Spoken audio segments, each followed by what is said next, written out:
It's a classic tug of war that every country on Earth has to deal with. How do you build for the future?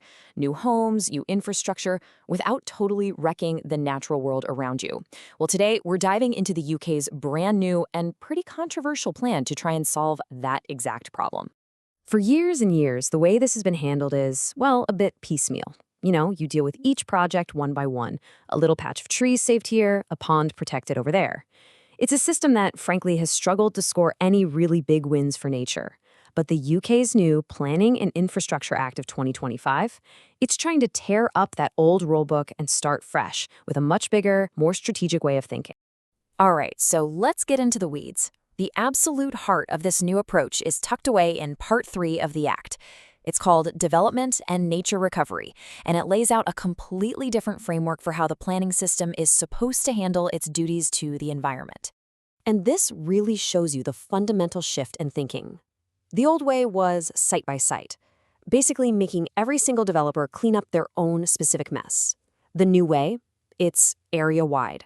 The whole idea is to stop looking at tiny individual jigsaw pieces and start looking at the entire puzzle on a massive interconnected scale.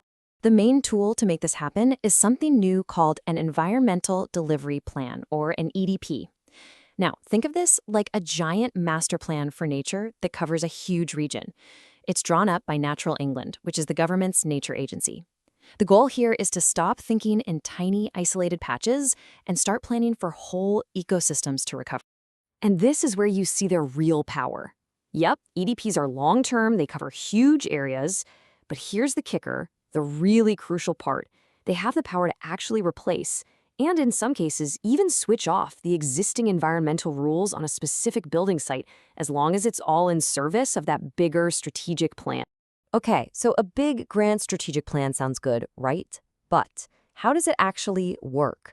I mean, how do you connect a developer building some new houses over here to, say, a huge wetland restoration project that's miles and miles away?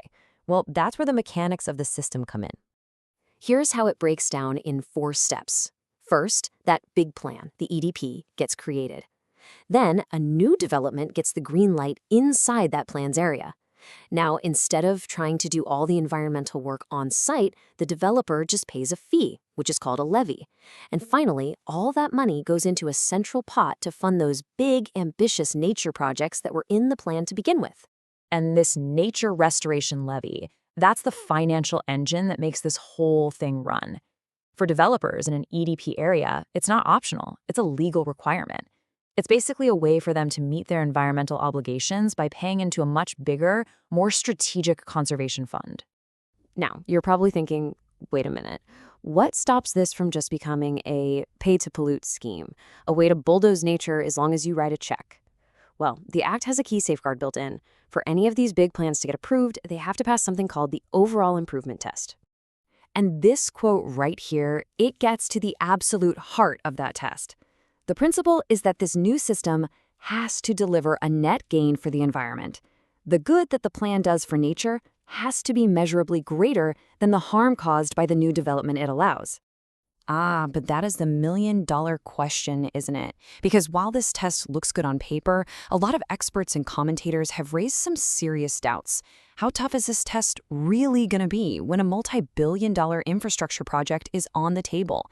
And that question leads us straight into the big debate. You see, this new system isn't just some minor technical tweak. It's a huge shift in philosophy, and it has sparked a massive, passionate debate among everyone who cares about protecting the UK's natural heritage. In fact, as this law was making its way through Parliament, this specific section was one of the most heavily fought over. The government pitches it as a smart, strategic way to boost nature's recovery. But on the other side, environmental groups have been sounding some pretty loud alarm bells. This quote here is from the Wildlife and Countryside Link, which is basically an umbrella group for all the major environmental organizations. It perfectly captures their number one fear, that by allowing those site-specific rules to just be switched off, this new system could end up weakening protections for really important local habitats and species. So if you boil it all down, their main worries are these. First, the loss of those vital protections for local spots. Second, that the levy just becomes an easy way out. Just paid a fee instead of actually trying to avoid or fix the damage on the ground. And third, that this whole new system could end up in a legal mess, clashing with powerful, long-standing nature laws. So, we've looked at the mechanics, we've looked at the big debate. What's the big picture here? When you step back, what is the fundamental change that this new act is bringing to the table for both nature and development in the UK? Okay, so let's just recap the key pieces. You've got the environmental delivery plans. They create the big area-wide strategy. You've got the nature restoration levy. That's the money to make it happen.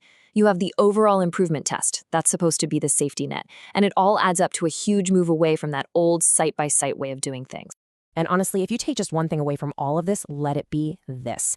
This is a massive, deliberate shift away from micromanaging environmental impacts on every single little project and a move towards a macro, strategic, big-picture approach to planning for nature's recovery.